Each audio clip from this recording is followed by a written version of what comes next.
맥추 감사절이라고 하는 절기입니다. 이 맥추절을 다른 말로는 오순절이라고 부릅니다. 그래서 광야 때 하나님께서 첫 열매를 주신 것에 대한 감사를 드렸던 그걸 기념하는 절기이기도 하고요. 또 우리가 잘 알다시피 초대교회에 성령 강림절이라고도 하죠. 사도행전 2장 1절에 보면 오순절 날이 이미 이르매라고 되어 있습니다. 그때에 하나님의 때가 이루어지게 됩니다. 그것처럼 오늘 예배를 통해서요, 말씀을 통해서 십자가 은혜로 말미암아 감사가 회복되고 초대교회에 하나님 주셨던 오순절 날 그 응답과 증거가 여러분들에게 충만하게 되기를 주님의 이름으로 축원을 드립니다. 살아가면서 많은 사람을 이렇게 만나게 되죠. 만나다 보면 자존감이 낮은 사람들이 참 많아요. 그죠? 이렇게 말을 하고 있는 저도 그랬습니다. 그리고 지금도 똑같습니다. 제 아버지가 군인 출신으로 완벽한 성향을 가지고 계셨습니다. 그래서 지금 거의 80이 다 되셨는데도 지금도 그 성품을 그대로 갖고 계세요. 그래서 보통 80 다 된 이런 할아버지 생각하면 떠오르는 이미지지 않습니까? 그건 완전히 반대입니다.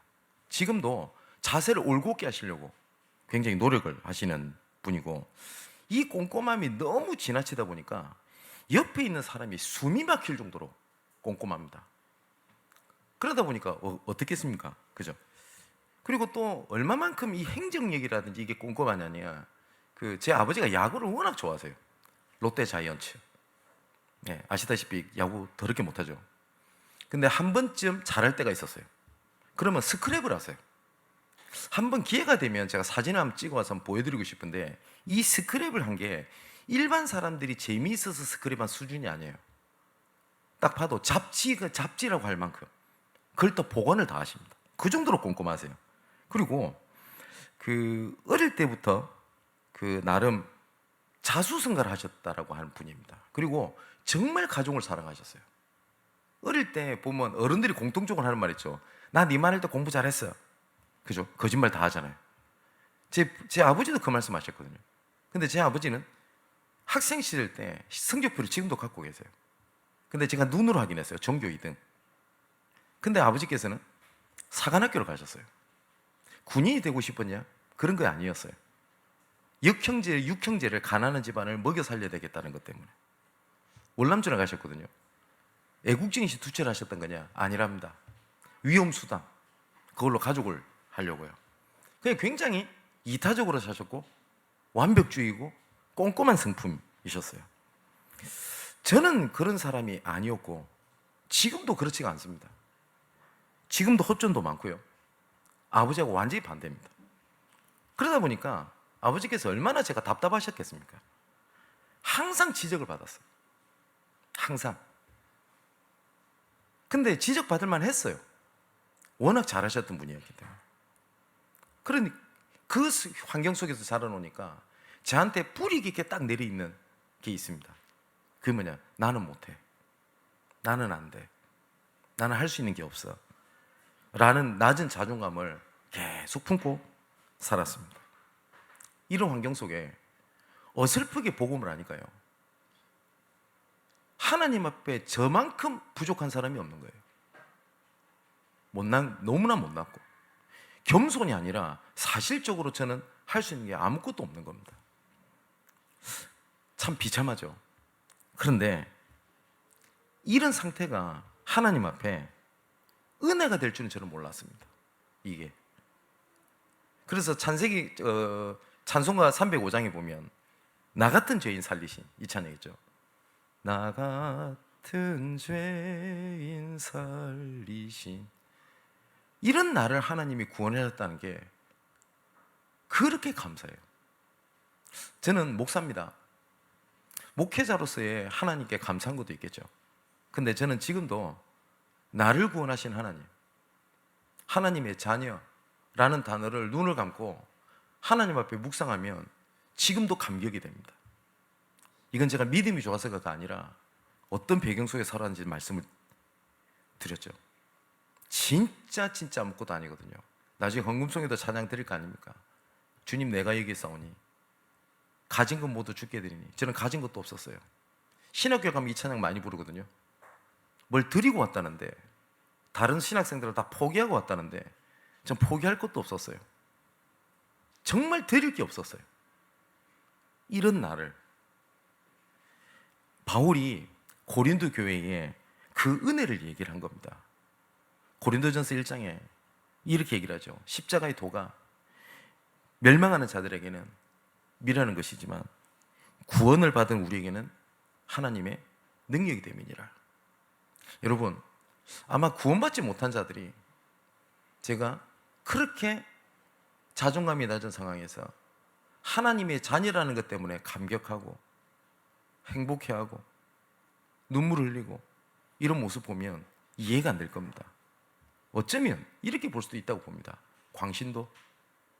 그런데 구원받은 저에게는 그게 하나님의 능력이요, 하나님의 은혜요, 일평생 살아갈 수 있는 하나님의 은혜요, 힘인 걸 고백합니다.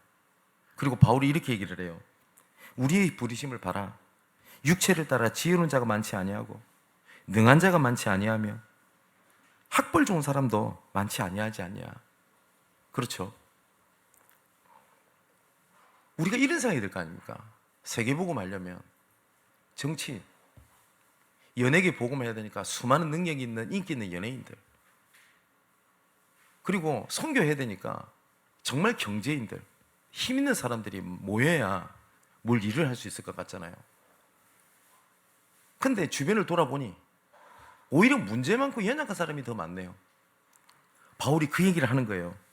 그러면서 이렇게 얘기를 합니다. 그러나 하나님께서 세상에 미련한 것들을 택하사 지혜 있는 자들을 부끄럽게 하시려고 세상에 약한 것들을 택하사 강한 것들을 부끄럽게 하려 하시며 하나님께서 세상에 천한 것들과 멸시받는 것들과 없는 것들을 택하사 있는 것들을 폐하려 하시나니 이는 아무 육체로 하나님 앞에서 자랑하지 못하게 하심이라. 그러면서 이렇게 얘기를 합니다. 너희는 하나님으로부터 나서 그리스도 예수 안에 있고 예수는 하나님으로부터 나와서 우리에게 지혜와 의로움과 거룩함과 구원함이 되셨다. 그러면서 고린도전서 2장에는 뭔 얘기를 하냐? 이 엄청난 은혜를 하나님께서 알게 하시기 위하여 보혜사 성령을 너에게 보내셨다라고 말씀하십니다. 하나님께서 이 은혜를요, 만세전부터 영세전부터 작정을 하셨는데 하나님께서 우리를 위하여 이 모든 것을 예비하셨는데 이것을 알게 하시기 위하여 성령을 보내셨다라는 거예요. 근데 이 성령은 하나님의 모든 것, 하나님의 깊은 것까지도 통달하시는데 뭐라고 되어 있냐? 은혜로 주신 것들을 알게 하려면이라. 그죠? 많은 사람이 그럽니다. 나는 복음을 안다. 저는 그렇게 고백 못할 것 같습니다. 왜냐? 그 은혜로 주신 것들을 제가 얼마만큼 알까요? 바울도 그리스도 안에 있는 넓이, 높이, 깊이를 얘기를 했거든요. 바울도 다 알았다라고 얘기하지 않습니다. 나는 지금도 그 표대를 향해서 달려간다라고 얘기를 해요. 그런데 안다고 생각하는 그 순간 복음이 나에게 해답이 되질 않아요. 내가 하는 수준에. 근데 많은 사람들이 이렇게 얘기를 합니다. 나는 복음을 아는데 왜 잘 안 됩니까? 답은 간단합니다. 복음을 몰라서 그래요. 복음을 내가 하는 수준으로 봐서 그래요. 하나님은 내 수준, 내 지식, 내 논리, 그리고 내 경험에 가둬지는 분이 아닙니다. 하나님은 스스로 존재하시는 분이고요. 하나님은 전지전능하신 하나님입니다. 그래서 하나님께서 뭐라고 말씀하셨냐? 네가 알지 못하는 크고 비밀한 일을 보이겠다라고 얘기를 했지, 네가 알고 네가 원하고 네가 깨달은 걸대로 내가 일을 행하겠다고 말씀을 안 하셨습니다. 이사야 55장에는 내 생각은 네 생각과 다르고 네 생각은 내 생각과 다르다고, 내 길은 다르다고 말씀하세요. 맞죠?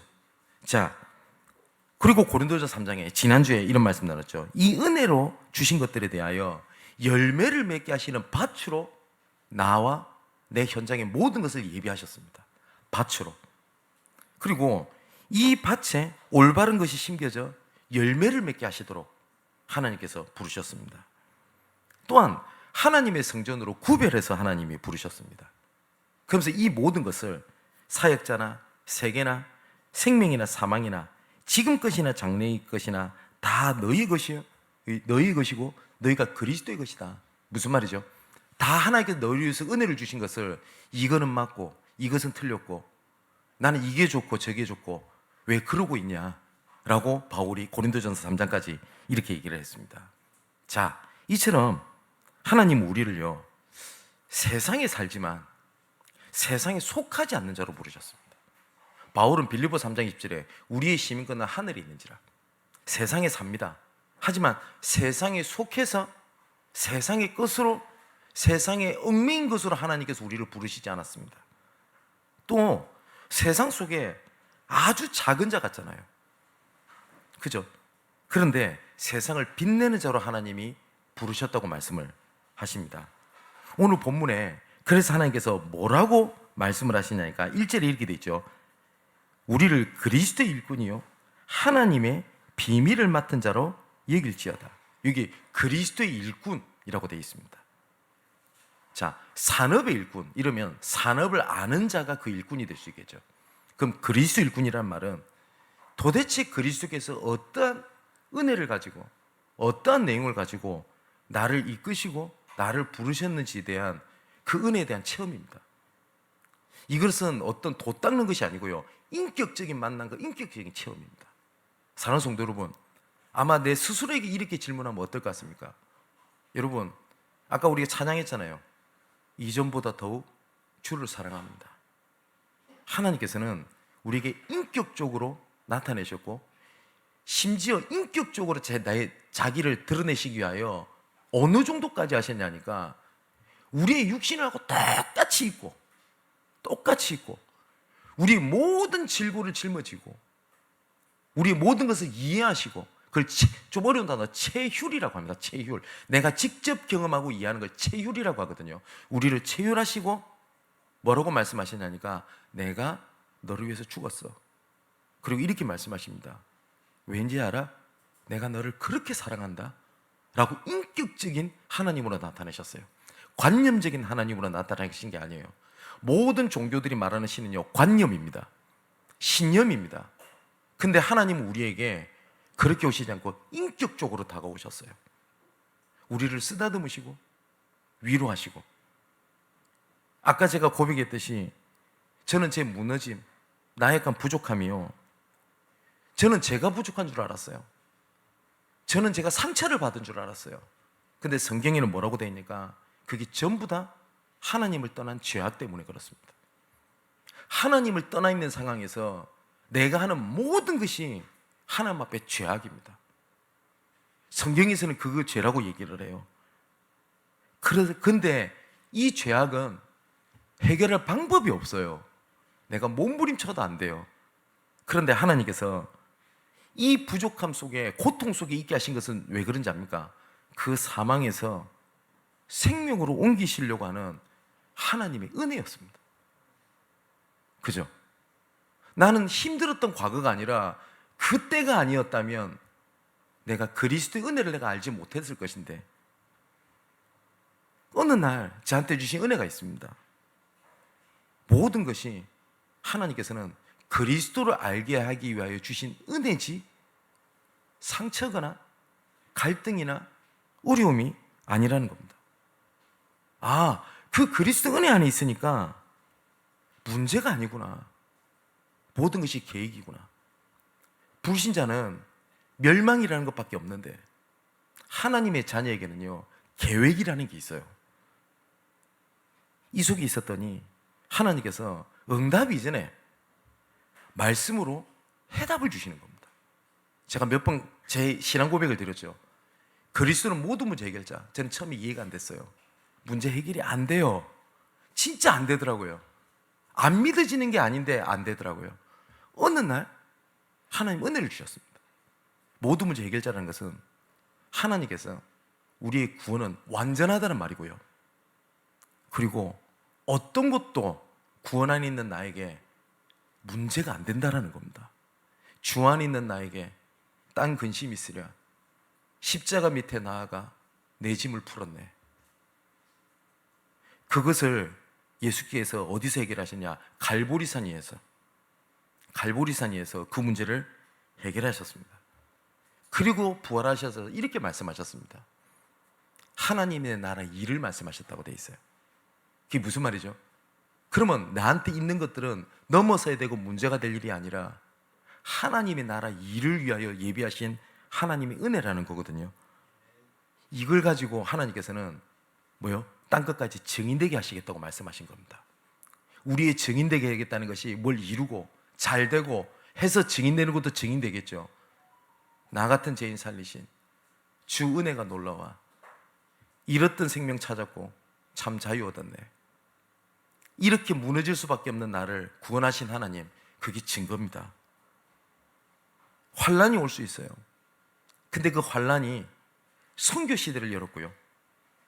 문이 막혔던 그 일이 어떻게 됩니까? 전도자다운 성령 인도를 가지고 로마까지 이루어지게 하셨습니다. 그래서 가이사랴 빌립보 지방에서 예수님께서 질문하십니다. 나를 누구라고 하냐? 자, 우리의 시작입니다. 예수님께서 이렇게 물는 겁니다. 내가 누구냐? 내가 너한테 누구야? 라고 질문하신 겁니다. 근데 아까 말씀드렸죠. 하나님께서 우리에게 인격적으로 다가오시거든요. 인격적으로 내가 누구야? 그때 베드로가 고백합니다. 주는 그리스도시요 살아계신 하나님의 아들이십니다. 그 고백에 하나님께서 뭐라고 말씀하시냐면 이 반석 위에 내가 교회를 세울 것인데 음부의 권세가 이기지 못하게 할 거야. 하나님의 약속입니다. 절대 어떤 것도 무너지지 않도록 할 거야. 그 고백이에. 그리고 너에게 천국 열쇠를 줄 거야. 그 약속대로 가이사랴에서 로마 복음까지 하나님께서 이루셨습니다. 그게 하나님께서 우리에게 주신 언약의 여정입니다. 그 언약의 여정을 은혜로 주신 것들을 알게 하기 위하여 하나님께서 뭐라고 말씀하셨냐? 너희를 혼자 두지 아니하고 내가 보혜사 성령을 보낼게. 눈으로 보이지 않지만 완벽하게 인도할게. 예수님께서 말씀하셨습니다. 요한복음 14장 26절에 또 다른 보혜사를 너에게 주사 모든 것을 가르치고 또 뭐라고 말씀하셨냐? 내가 말한 모든 것을 생각나게 하시리라. 그 성령께서 말씀을 생각나게 하시겠다고 말씀하셨습니다. 요한복음에는요, 이 사도 요한은 이 예수 그리스도를 뭐라고 표현했냐? 오후 때 조금 말씀드리겠습니다만은 빛으로 오셨다라고 말씀하셨어요. 빛으로. 여러분, 빛으로 오게 되면 어둠은 물러갑니다. 여러분, 사단아 물러가라 골백 번 외쳐도 안 없어지죠. 한번 실험해 볼까요? 불 끄고 밝아져라 밝아져라 아무리 외쳐도 안 됩니다. 사단 결박하는 게 틀렸다는 얘기를 말하는 게 아닙니다. 근데 이 어둠을 없애버리는 방법이 있어요. 빛이 비춰져 버리면 돼요. 맞죠?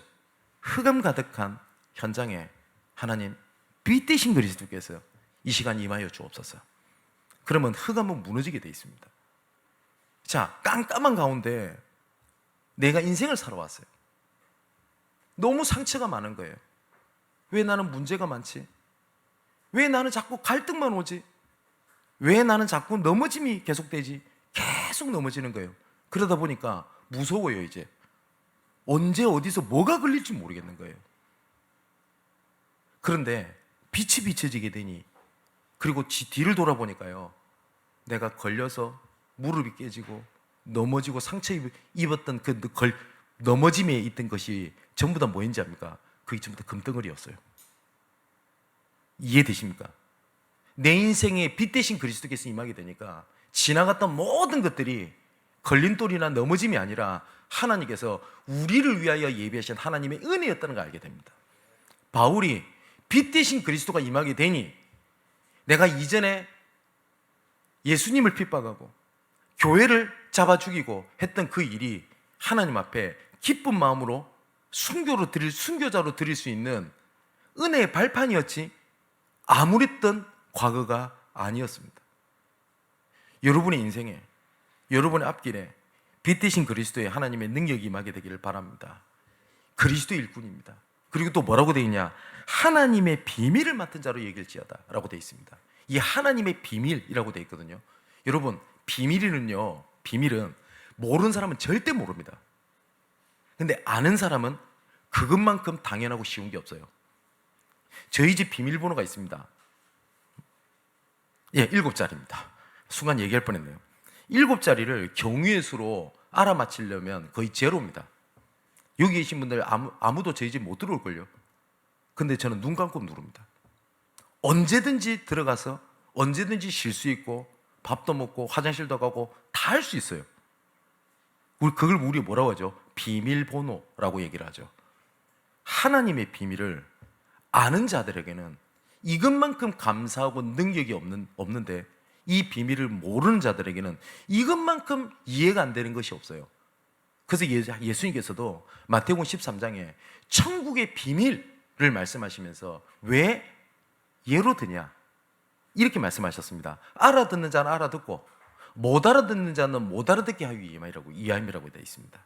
근데 우리 사랑하는 성도 여러분, 하나님의 비밀 되신 그리스도, 이 얘기를 들었을 때 아멘, 하나님 감사합니다, 확신 있다, 비밀을 아는 자입니다. 그런데요, 하나님이 보면 이 중요한 것은 눈에 보이지 않도록 하나님께서 감춰두신 것 같아요. 진짜 중요한 거는 영혼, 공기, 맞죠? 안 보여요. 정신 보입니까? 마음 안 보여요. 그런데 제일 중요한 것들은 그렇게 두셨어요. 성삼위 하나님은 눈에 보이지 않습니다. 근데 분명히 살아계시고, 그 성삼위 하나님이 함께 계시는 곳에 뭐라고 되어 있냐? 하나님의 나라 이렇게 되어 있습니다. 맞죠? 하나님의 나라가 이미 임하였느니라. 그죠? 내가 환경이 바뀐 게 아니라 하나님의 나라가 임해져 버린 겁니다. 그리고 하나님의 나라가 임하는 곳에 하나님이 약속하셨어요. 천군천사의 역사를 분명히 말씀하셨습니다. 또 하나님의 능력은 눈에 보이지 않습니다. 사도행전 2장에 보니까 오순절 날이 이미 이름에 성령의 충만함이 불의 혀가 친 것으로 임하였다라고 되어 있는데, 시각적인 표현으로 쓴 거지 막 불이 막 나타나고 했던 것이 아니었잖아요. 여러분, 내가 은혜 받았을 때 눈에 보이나요? 근데 그 하나님의 능력은 정말, 하나님은 지금도 붙잡는 자에게 역사하십니다. 그때 흑암은 무너집니다. 우리의 믿음 가지고 흑암을 무너뜨리는 게 아닙니다. 예수 그리스도의 이름으로 흑암은 무너지는 겁니다. 또 뭐라고 되어 있냐? 하나님의 계획이요, 눈에 보이지 않아요. 어쩌면 막연해 보여요. 그런데 하나님께서는 단 한 번도 하나님의 계획을 중단시키거나 포기하거나 지체되지 않도록 하셨습니다. 그게 하나님의 비밀입니다. 이걸 하나님께서 뭐라고 말씀하셨냐니까, 맡은 자에게, 우리에게 그걸 맡기셨잖아요. 충성이니라 이렇게 말씀하셨습니다. 지난주에도 말씀드렸어요. 믿음의 올바른 자세, 그때 하나님께서는 일을 진행하십니다. 일을요. 여러분 한번 생각해 보세요. 내가 만일에 직원을 쓴다, 아니면 자녀 몇 명이 있다, 부모에게 올바른 자세를 가지고 있는 에게 중요한 걸 맡길까요? 어떻게 할까요? 자세가 좀 그렇다, 기다리겠죠. 근데 자세 있는 자들에게 맡기겠죠. 그죠? 여기 계신 분들이 다 저는 믿음을 갖고 있는 자라고 저는 확신합니다. 믿음이 없으면 구원 못 받은 거겠죠. 근데 중요한 거는 믿음의 수준이, 시간표가 다 달라요. 어떤 사람은 믿음이 많을 수 있고 적을 수도 있겠죠. 저는 그것보다 더 중요한 게 뭐냐니까 믿음의 자세라고 생각을 해요. 내가 신앙생활 20년, 30년 했다. 자세가 틀리면 안 돼요. 맞죠? 신앙생활을 한 달 했다. 믿음의 자세, 하나님은 그걸 보시거든요. 자, 그래서 바울이 디모데후서 2장 2절에 네가 많은 증인 앞에서 내게 들은 바를 충성된 사람들에게 부탁해라. 그러면 그들이 또 다른 사람을 가르칠 수 있게 될 것이다. 뭔 얘기죠? 전도와 제자에 대한 약속입니다. 충성된 사람들에게 부탁해라. 그죠? 믿음의 자세입니다. 성경에 욥이라고 하는 사람이 나오죠. 이 욥이 어느 날 다 망해버렸어요. 그냥 어느 정도 망했냐? 완전히 쫄딱 망했어요. 근데 이 욥이 불평도 합니다. 염려도 합니다. 욥이 완전했던 사람이 아니었어요.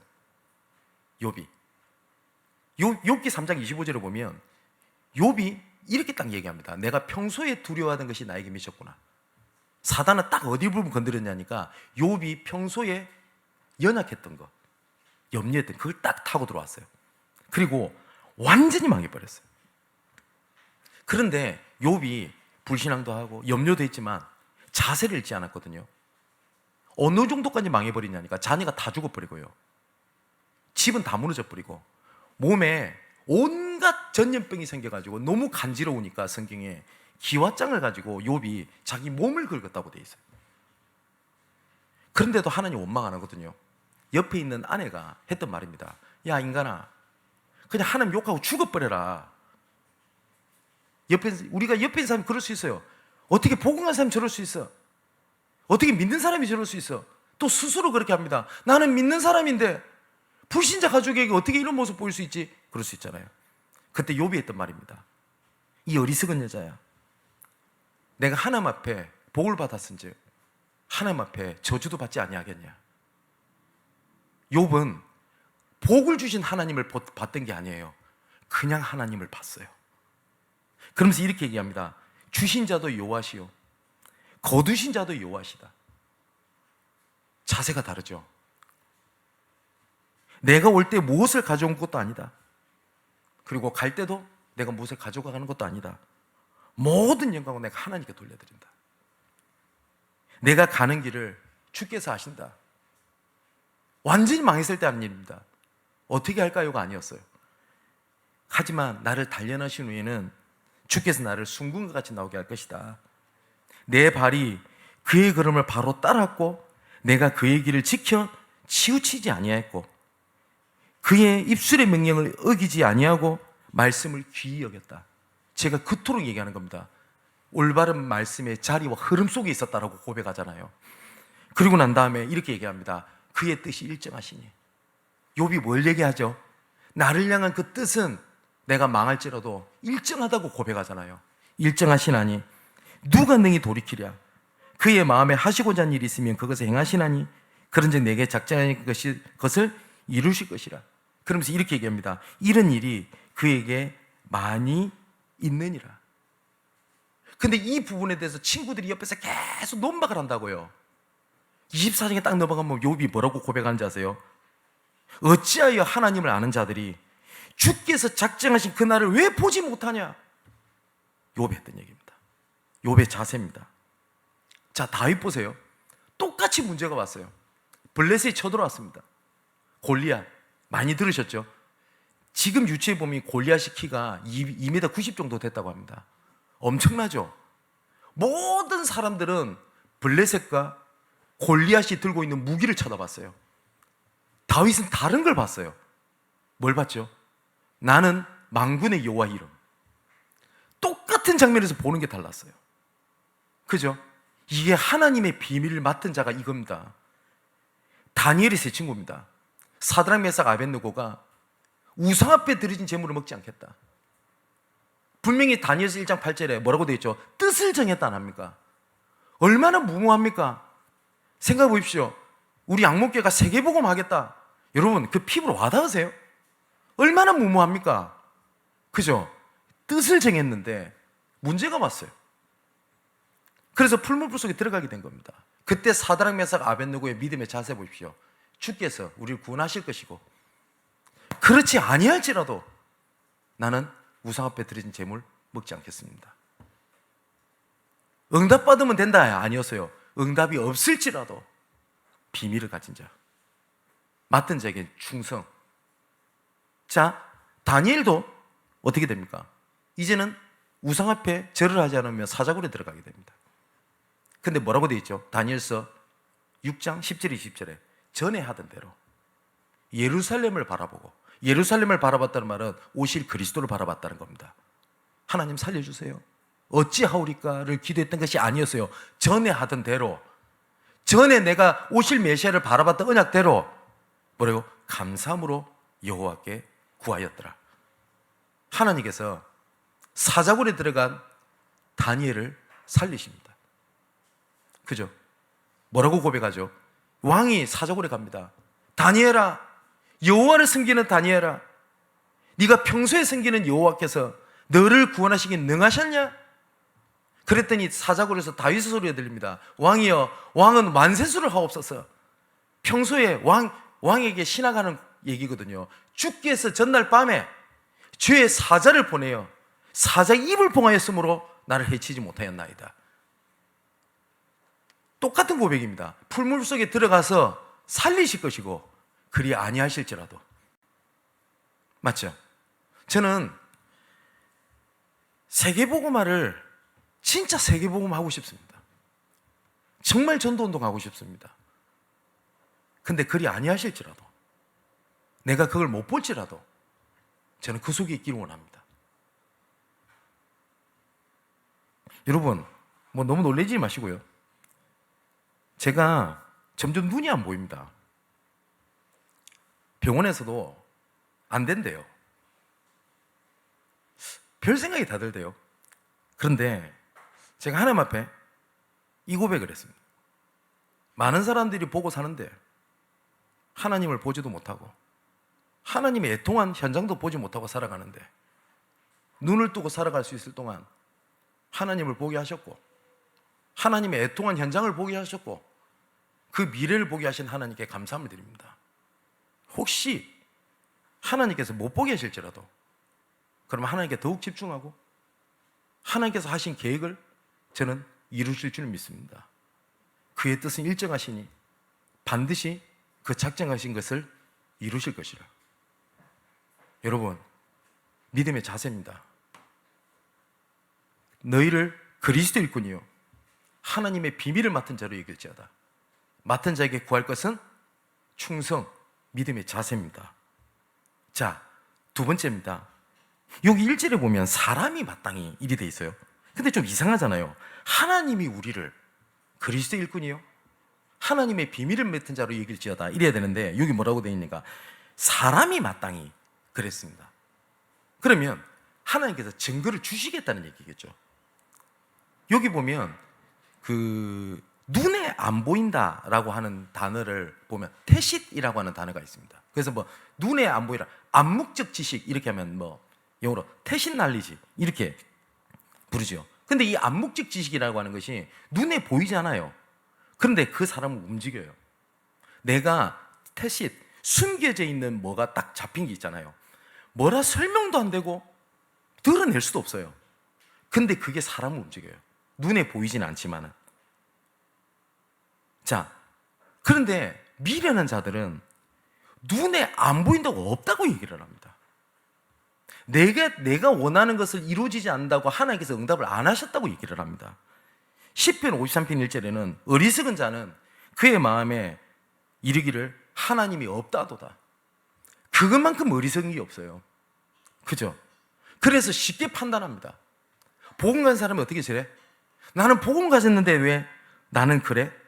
라는 것을 자꾸 얘기를 해요. 왜냐? 내 기준에 눈에 안 보이니까. 그죠? 바울 시대 때 여러분 계속 우리가 서신서를 볼 겁니다. 그러면 바울의 여정을 우리가 보게 되는 거예요. 바울이요, 말년에는요, 우리가 생각했던 전도자의 그 화려했던 모습이 전혀 아니었어요. 전혀. 수많은 제자들이 다 도망갔어요. 다 떨어져 나갔어요. 노인 바울이. 그래서 어느 정도까지 비참했는지 아세요? 바울이 로마 감옥에 1차 투어를, 2차 투어를 합니다. 1차 투어를 할 때는 그렇게 핍박을 받지 않아요. 왜냐니까 로마 시민권자이기 때문에. 2차 투어 때는 진짜 범죄자 혐의로 들어갑니다. 그때 당시가 어떤 때냐니까 네로가, 여러분 아시죠? 네로 황제? 시내에 불을 질러놓고 난 다음에 불구경을 해요. 이 또라이가. 그러고 난 다음에 뭐라고 뒤집어 씌우냐니까 기독교인들이 그랬어. 그래서 로마 정부가 기독교를 박해하고 나중에는요 유대인도 예수 믿는 사람을 박해하고 심지어 아무것도 모르는 불신자 모든 이스라엘 백성들까지도 초대교회를 핍박을 해요. 그때 바울이 2차 투옥에 들어간 겁니다. 그때 바울이 했던 얘기입니다. 어느 정도인지 아세요? 옷을 좀 갖다 줄래? 라고 할 만큼 진짜 그랬어요. 사실상 초대교회는 끝났다고 봤어요. 이렇게 봤겠죠. 열매. 그런데 바울이 이렇게 얘기를 합니다. 오늘 본문에 3절에 너희에게나 다른 사람에게나 판단을 받는 것이 내게는 매우 작은 일이나 나도 나를 판단하지 않아야 하노니. 많은 사람들이 나를 여러 가지로 판단을 해. 그게 굉장히 당연한 일인 거예요. 바울이 판단을 받았어요. 고린도 교회에. 어떻게 예수 믿는 사람 저럴 수 있어? 교회 세워놓고 저리 돌아다니냐? 나중에 심지어 바울이 어떤 오해까지 받은지 얘기 드렸죠. 바울이 저렇게 돌아다니는 건 돈 때문이야 라는 소리까지 들었어요. 얼마나 판단을 많이 받았는지 몰라요. 근데 뭐라고 얘기하냐? 나는 판단받는 거 괜찮아. 그리고 나는 확실해 라고도 안 합니다. 바울이. 나도 내 자신을 판단하지 아니한다. 그러면서 4절에 뭐라고 얘기하니까 내가 자체가 아무것도 깨달지 못한다. 그게 무슨 말이냐? 내가 하나님 앞에 양심의 거리낌이 없어. 난 정말 없어. 그런데 이것이 내가 의롭다, 문제가 없고 흠이 없다고 말하는 것이 아니야. 오직 나를 판단하신 이는 하나님이시거든. 그래서 5절에 그러기 때문에 그 하나님의 때가 이르기 전까지 아무것도 너희들 판단 안 했으면 좋겠어. 하나님께서는 나타내실 때가 올 거야. 그리고 반드시 하나님께서는 그 중심을 아시고 칭찬이 있을 거야. 이게 오늘 본문에 대한 내용입니다. 눈에 보이지 않아요. 그런데요, 신기하죠? 아까 고린도전서 1장 얘기했지 않습니까? 숨겨진 하나님의 사람들이 막 흩어져 있는 거예요. 근데 그 사람들이 숨겨져 있어요. 아까도 말씀드렸듯이 전혀 흠모할 것이 없어요. 육체로, 문벌로, 재산으로, 아무것도. 근데 하나님은 뭐라고요? 숨겨진 하나님의 사람을 숨겨놨어요. 어쩌면 바울과 눈에 띄는 제자들 있죠. 바울, 디모데, 에바브로 디도, 여러 가지 제자들이 있습니다. 그죠? 로마서 16장 일꾼들, 그 사람들보다 어쩌면 눈에 보이지 않게 흩어져 있는 숨겨진 하나님의 사람을 통하여 하나님의 로마를 뒤집으신 겁니다. 저는 지금도 똑같다고 생각합니다. 현장 곳곳에 아무런 소리 없이 복음과 전도 때문에 헌신하는 숨겨진 하나님의 사람들이 있어요. 그 사람들에게 하나님께서는 숨겨진 하나님의 지혜를 말씀하셨다고 되어 있습니다. 그게 고린도전서 2장입니다. 고린도전서 2장 13절에 뭐라고 되어 있죠? 우리가 이것을 말하거니와 사람의 지혜가 가르친 말로 하지 아니하고 오직 성령께서 가르친 것으로 하니 영적인 일은 영적으로 분별하느니라. 하나님의 숨은 사람들이요. 이 사람들이 뭘 잡았냐니까 하나님의 뜻을 잡았어요. 여러분, 안디옥 교회가 세워진 역설적인 하나님을 보세요. 사도행전 11장 19절에 이 사람들이 중직자가 세워지고 축복을 받고 그렇게 해서 시작된 것이 아니었어요. 뭐라고 되어 있죠? 스데반의 일로 일어난 환란으로 말미암아 흩어진 자들이. 그죠? 근데 그 뒤에 뭘 봤어요? 흩어짐이 선교의 때로 봤어요. 얼마나 역설적입니까? 그죠? 또 뭐라고 되어 있습니까? 주의 손이 그들과 함께 하시매 수많은 사람들이 믿고 주께 돌아오더라. 또 뭐라고 되어 있냐? 하나님의 은혜를 보고 기뻐하여 주와 함께 머물러 있으라 권하니. 그 교회에 바나바가 드디어 잊혀졌던 숨겨진 한 사람을 찾아냅니다. 길리기아 다소에 컴백해서 돌아갔던 사울이라는 자를 데리러 갑니다. 그리고 안디옥 교회에 데리고 와요. 그리고 교회를 섬깁니다. 제자들이 일어나게 되고 성경에 뭐라고 되어 있냐? 비로소 그들이 그리스도인이라 일컬음을 받게 되었더라. 얼마나 역설적입니까? 바울이 다메섹에서 예수 그리스도를 만난 그것이요, 아무도 인정해 주지 않았다고요. 오히려 의심을 받았어요. 저거 유대인 뿌락치 아니야? 그래서 쓸쓸히 어디를 가게 되냐? 자기 집으로 돌아갑니다. 길리기아 다소로. 시간이 막 지났어요. 자, 교회는 문제가 막 터집니다. 중직자가 돌 맞아 죽고 교회가 거의 와해가 돼버려요. 뿔뿔이 흩어서 도망가는데 어디까지 도망가냐? 절대 유대인이 절대 쳐다보지 않는 곳 사마리아까지 도망갑니다. 얼마나 급했으면. 근데 그 일이 하나님은 선교의 때를 하나님이 문을 여신 겁니다. 그게 숨겨진 사람들의 숨겨진 하나님의 지혜였고 은혜였고 숨겨진 하나님의 뜻을 본 겁니다. 그게 그리스도의 일꾼이요 하나님의 비밀을 맡은 자라고 되어 있습니다. 마지막 결론입니다. 하나님께서 성취하신 그날을 약속하셨어요. 그렇기 때문에 나도 내 자신 판단하지 않는다. 바울은 이렇게 했습니다. 나 확실해. 나 깨달았으라고 하지 않습니다. 나도 내 자신 판단하지 않아. 그런데 하나님 앞에 양심에 나는 자책할 것이 없어. 그렇다고 나는 흠이 없다, 문제 없다라고 얘기하는 것이 아니다. 나를 판단하실 분은 하나님이시다.